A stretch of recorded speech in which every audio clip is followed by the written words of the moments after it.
I know. It was really. It was really cool. Part of it is the size of the screen, and the black and the white.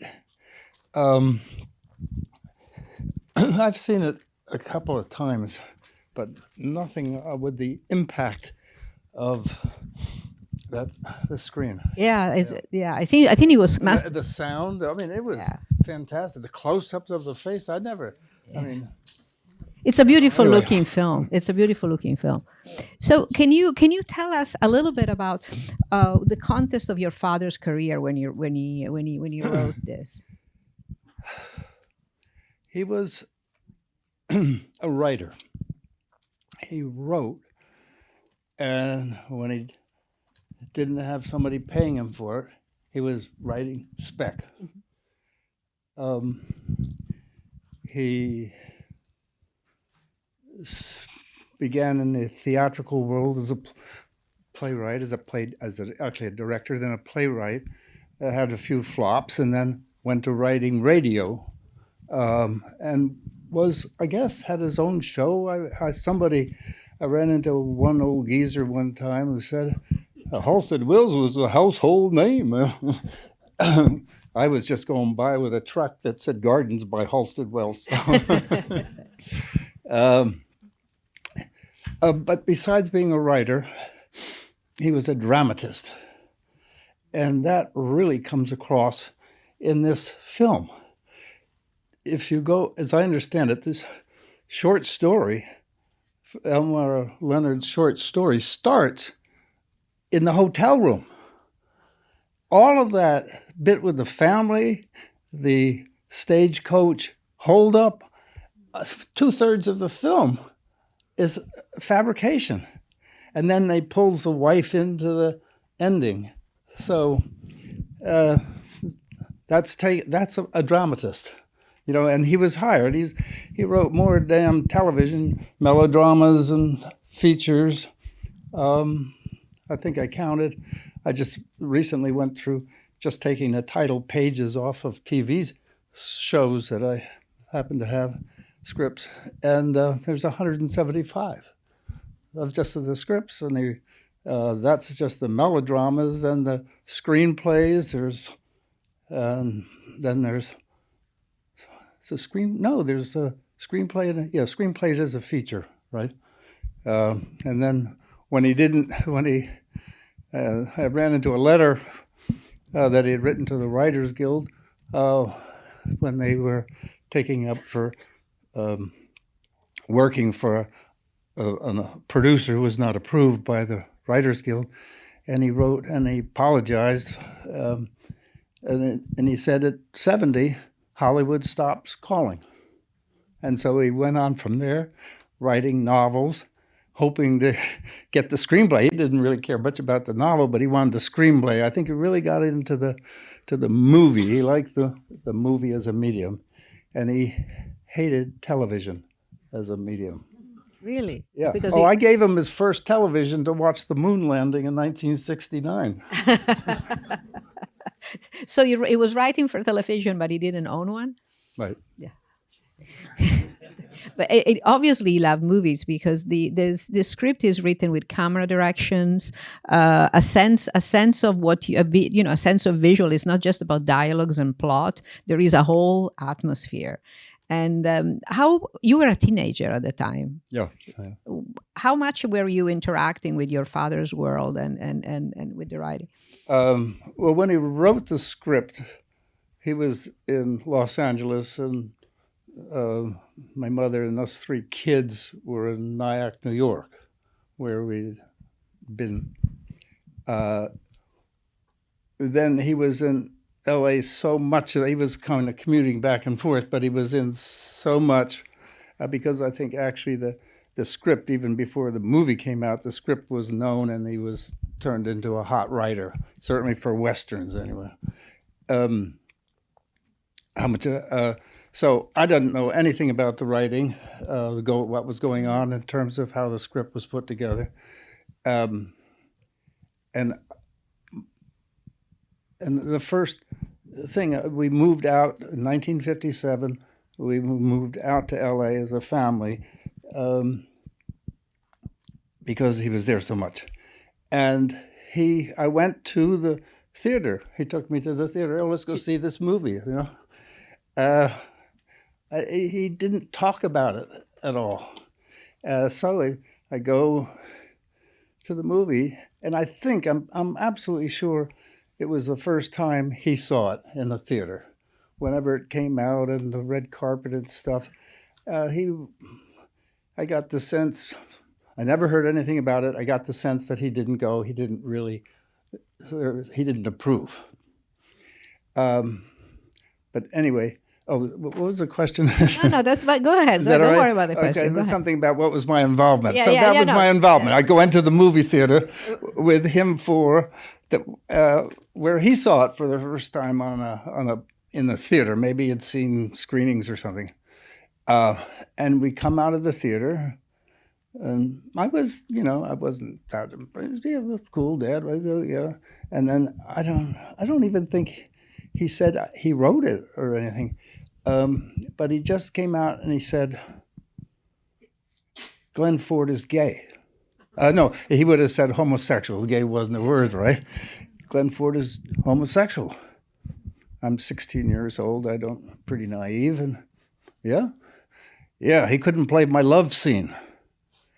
So ever since then, until I read the script. I had never read the script until to get prepared for this. I read the script, and I said, "Oh, I know that he couldn't play the scene that father wrote some sexy scene that would be he'd be nonplussed with in today's world, but he did it there and he couldn't." No, it's the subtlest thing. I don't know. I mean, I couldn't play the scene. It was all eyes. But if you looked at here, it was the camera was on the eyes of the girl. barmaid, Yeah. And not on. He was just kind of got the side of his face and whatnot. Anyway, apparently, and I read the script. The love scene is the most subtle writing. But it's all in the eyes and the feeling and how that's expressive of what's the word, of a forbidden love, an engagement. It was brief, it was passionate, and he did it all in the eyes. Anyway, so the other thing he said was at the beginning they screwed it up. I wrote it so that it was a cloud. It was the dust of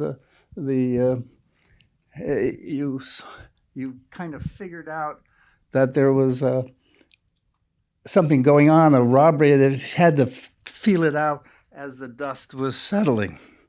And here you kind of see the dust isn't used as a kind of the confusion of life, that you kind of begin to weed out the parts that you can hang your hat on.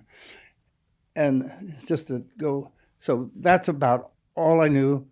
That's the only involvement. I had no involvement other than passing conversations, those two at that. And then later on, I think he took me to see Shane. And coming out of Shane, he said, he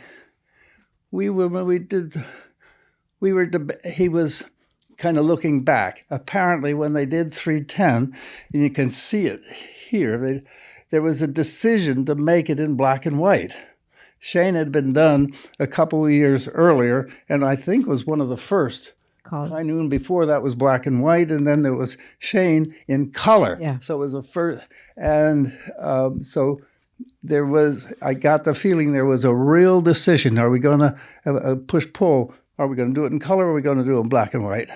But it's so effective, you can't even imagine how that would be in color, And Delmore, and anyway, that's exactly as much as I was involved. So his comment, his uneasiness with the result was more about the way they interpret his writing than stuff that they actually cut, right? It's more about the performances and the way that was written on the page was interpreted for because I think that the script in most parts is very accurate. They respect the script. They're not big scenes that are not there, but it's your father was so subtle that he had vision on how these things were going to be acted and Yeah. yeah, interesting. Well, that's the dramatist, how do I make a scene? And what I appreciated that I think got is he bookended the fog of the dust, the cloud of dust that you begin to see through, bookended that with the steam from the steam engine, and where you begin to see what the hell's going on. It takes you a moment, but you're certainly first thing you see in the. That didn't get as much play as I would have liked to see. But if you think of dust as a metaphor, the whole film is about that, is that relationship between these two men and how a bad man is lured into the life of a good man who is tempted to be a better man. But that so it's really a psychological play that it's much more subtle. Western is often accused to be Manichaean, I think is the word. But yeah, to be like black and white, and this Western, which we chose for this, are really much more complicated. And here, from dust emerges something that you don't expect. I mean, the whole thing with the train when he has them there, and then he makes the decision, and it's very effective, and it's mostly here. Yeah, no, I was impressed. I thought. Yeah, and Glenn Ford was not. He must have really loved the script, because I think originally he was offered the part of that eventually went to Van Efflin, and he said no. He wanted to play it Wade, so he must have loved this character, who is extremely charming and seductive, and he almost seduces the wife. That thing when he talks about San Francisco, that's really great. Yeah. The eyes and the green eyes is great. How the eyes of a woman change color in the evening. I mean, that is entirely my father. Yeah, That's what. Yeah. But that's the little nuances he would give to create the play out the drama, to give a little substance to it. So. Yeah. No, it's all on the page. I don't believe at that time writers were involved in production much, at least for films like this. So was he involved on the set when they were shooting or not? I doubt it. The way I understood it, he followed a producer that he had in New York doing live television, suspense theater. David Heilweil, who had a huge credit up there, but you look him up, you hardly see anything. But Bob Aldrich, as I read it, had the rights, must have gotten David Heilweil, and who brought in my father to write that. Bob Aldrich had the rights to the story, which opens up with the hotel, and it's the gang out there and the conflict, getting these two men, getting them to the train, and the conflict of the gang. That's it. So all the other stuff is gossamer. It's pulled out of thin air, to create a kind of a passionate human moral play. And also the sense of the land, and the sense how harsh life was, the lack of water, the poverty, the marriage in a crisis, because how could you look at these things without doing anything? And the kids are watching. There is so much in humanity, and so much of that time, and the sense of the Western and the frontier. And you have any question? Halsted, I know you have told me that your father was blacklisted. That your father was blacklisted in the 50s. My father was also as a professor. And I wonder if that theme is in this film as well, because there's a lot about choices, morality, social justice, standing up for it versus just taking care of oneself and one's own family. We're certainly going through something similar. I don't know if anybody read Maureen Dowd for this weekend, but she wrote about Shane and how where is Shane when we really need, this view of manhood of the American Western. And I just wonder if you could comment on that, because I think there's a very, very strong moral sort of message in this film. I think that's probably, you'll find that certainly in every script or story that was rejected. As I went through this archive, I see these rejection letters. Oh, it's a nice script, but we're not ready to do that now, or stuff like that. I think he was a radical.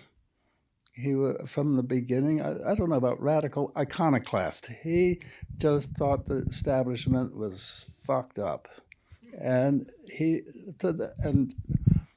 came from a family. His mother and father were both ordained Methodist ministers with a tour in northern Michigan. And he grew up in this very tight-ass Victorian household.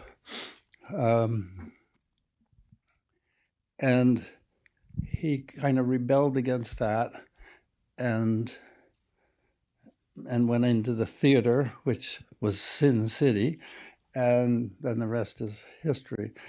So all I can say to that, the moral fabric, he didn't like the way, that's quite perceptive, and thank you for bringing that up, because that was his whole life. He also traveled to Russia. What? He also traveled to Russia. Well, that's probably, in my theory, that's what got him into trouble with the blacklist. He somewhere he went. He was at the Yale Drama School, and I think out of the Yale Drama School, a group of them went to Moscow to I don't know, study with, work with Stanislavski in the arts theater. There he met a playwright who was quite well known in Russia, but Mikhail Bulgakov. And they were great friends. They just loved, father just thought he loved him, and he thought Bulgakov loved him, and they were just buddy-buddy. And I heard this story about Bulgakov, but then a couple of years ago, I got a message from a journalist in Moscow before Ukraine, Moscow seemed to be opening up, or Russia seemed to be opening up, saying, did I have any moving pictures of Mikhail? And no, I didn't have any photographs. And there was some reference to, we haven't know a lot about him, but we haven't been given the KGB file. We haven't gotten into that. So it turns out Bulgakov was a KGB agent. And because father could speak a little Russian, he was probably assigned to him. Anyway, I'm sure he got on nobody said this. This is me just cranking away here. I put 2 and 3 together and come out with, well, a mole in the CIA saw that that father was in communication with a KGB agent and reported that. So it wasn't about naming names. It was that backdoor kind of weird scene. But his name was always in the credits, right? He was not, he always signed the work, right? Because a lot of the blacklisted writers could not sign. Well, no, he didn't get a job when he was blacklisted. He didn't. Couldn't. Yeah. And that frustrated the hell out of him. I remember him saying, you know, when you, it's one of the worst feelings in life is to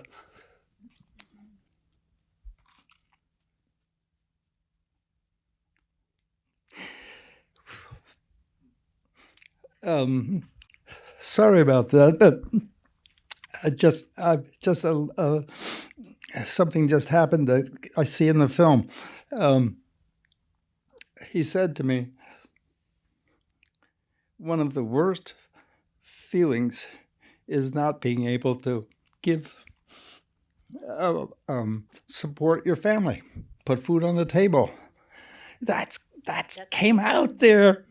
You know, that whole thing that he created about the mother and the wife and the family and all of that, and the drought and all of that. That's a wow. Anyway, so when he was blacklisted, he was blacklisted. He couldn't get a job. He'd go to people that would hire him apparently before. And no, it's good, but we can't. We're not doing that now. Whatever kind of bullshit. So those are the rejection letters about.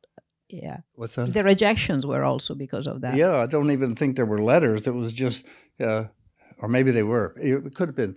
But he finally went to a friend who was a producer, a friend, and said, "What's going on? No matter what I come up with, nobody." That's when he found out he was blacklisted. So I don't think it's not that he was doing something that got done and went under another name. They just stopped hiring him. Yeah, he just couldn't get a job. One here. Hold on just a second for the mic. Just a comment, but he gave his children something to remember, just as Dan was so passionate about doing. Your father gave his children something to remember. Yeah. Yeah. There's one question here. Location, is it Arizona somewhere? Yeah, it's Arizona. It's Arizona. It's Tucson and nearby, I think. Do you know more? No, I don't know any more than that. But in reading up on this, I was struck by that point that you brought up at the very beginning, that it was shot in Arizona in the wintertime when the sun is very low. Yeah. And you get those long shadows. So you got the barren landscape with long shadows. Yeah. I thought that was brilliant, and it really played out. The black horses, the black shadows, the black trees, the silhouette. I thought it was beautifully done. Yeah, it's also the mood of the photography is full of noir undertones. One here. Hi. And thank you so much. I was thinking about how you said your father was pulling, a gossamer, right? Like out of nowhere. And, but do you see, like in the beginning, reflections of your own family? Like you brought up that he came from Methodist family and the mother was praying and, doing blessings. I don't know. And with the sons, I don't know who your siblings were, if they were boys and girls or who they were, but do you see, like, was he really just pulling it out of nowhere, or do you see reflections from your own childhood in those scenes with the family? I know it's personal, so. Well, he had two boys, and he had a wife who was, and they were a budding family. Sure, now, he wrote about himself. I mean, writers are autobiographical, even if they don't appear to be. I mean, the drunk in there, some of the names come from citizens in northern Michigan who he was growing up in. The only name that they kept from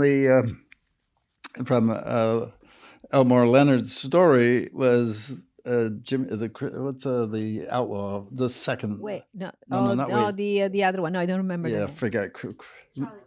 Charlie Prince. Yeah, Charlie Prince. Everything else is, but in the remake, they used they kept the names that were in the. You know, I haven't rewatched the remake. Did you? Yes, I did. I watched it, and it's damn good. You like it? It doesn't have the humanity that this has. The action, the chase scene. It's very well done. It keeps your attention, and you're sitting on the edge of your chair right through the end.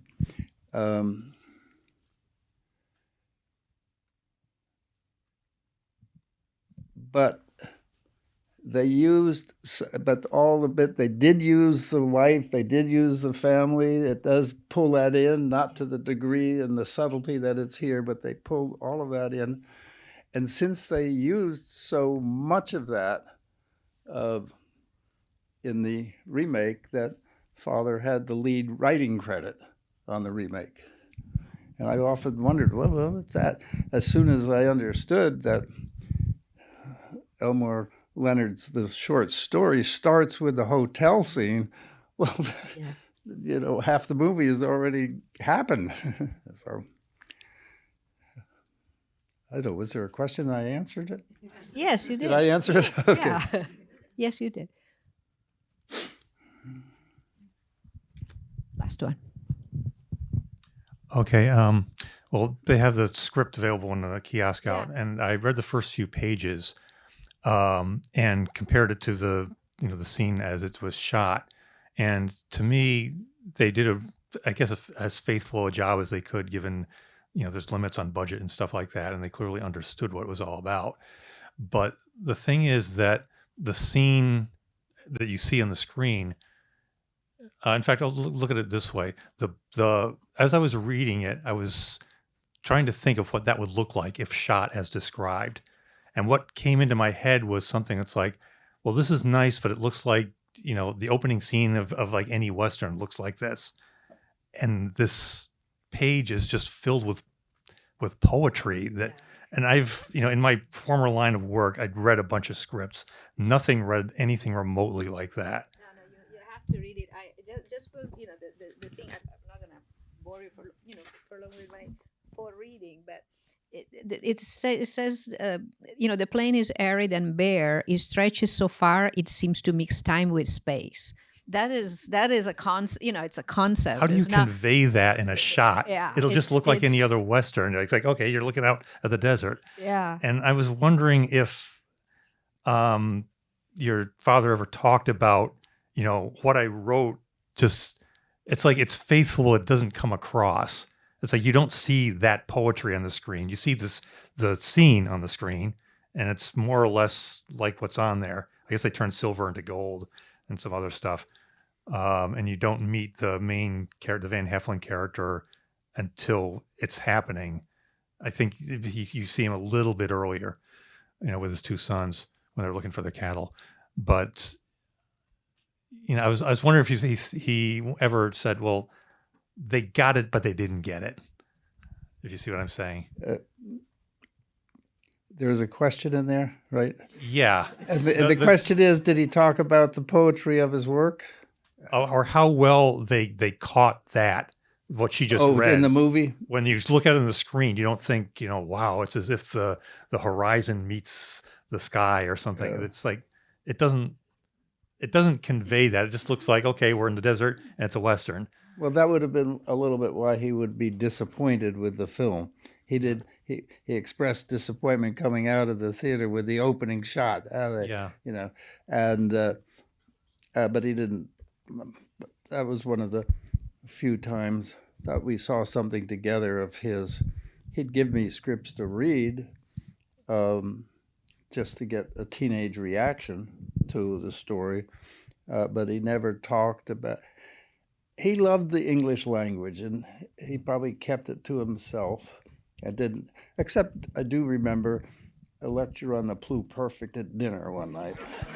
Okay. But that's what's about it. We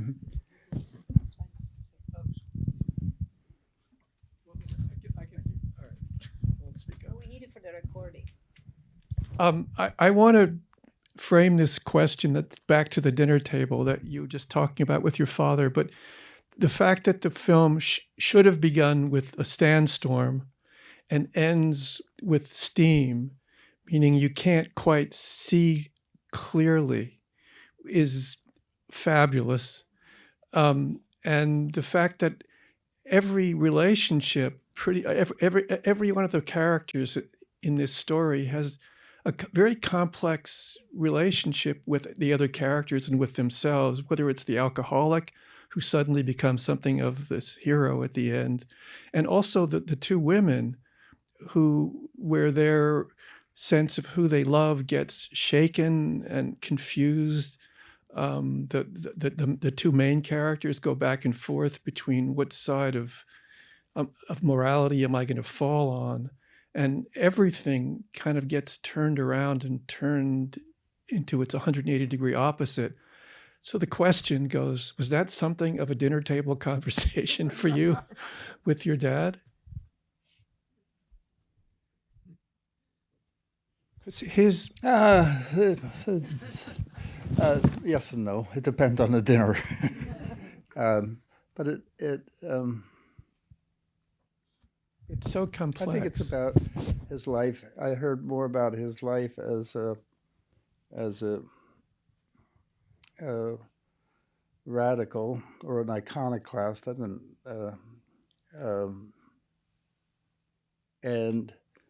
And living in a time not so succinctly. This is, but in sweeping. I don't know how to answer the question. Okay, obviously, whether at the dinner table or on the tennis court, I got some feeling. I got the feeling from him of a dissatisfaction with life. He was Mr. Happy Snappy.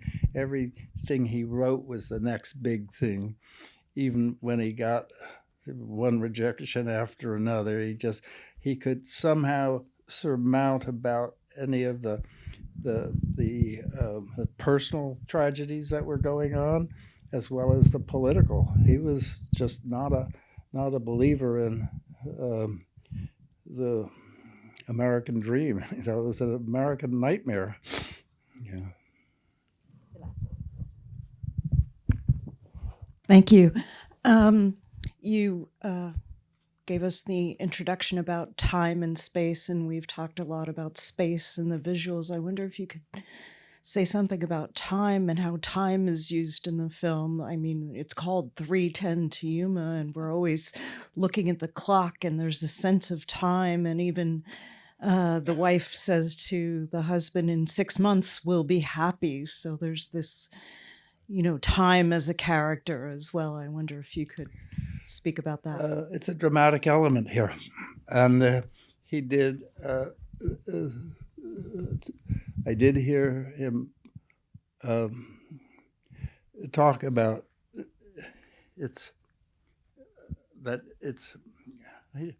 you can make a drama in a couple of days. When you have lifetimes and lifetimes, and you're adding like Cimarron or something like that,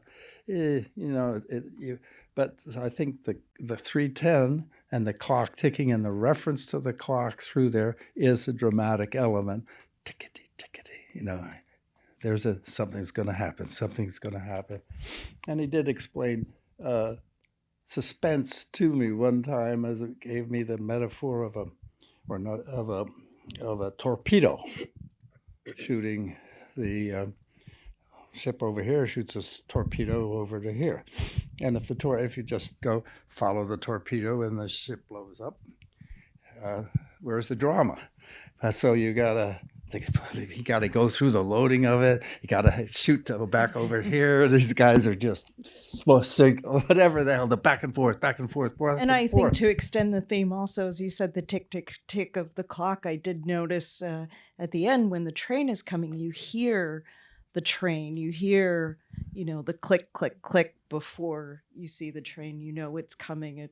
To me, it was kind of like the music for the shark in Jaws, it's coming. Right? One thing that's in the script that doesn't happen in either of the films, that the ending, in the end of this movie, we get the rain after the drama has happened as kind of just a dessert or something like that. In the script, it's a freaking thunderstorm that they're going to the train station on.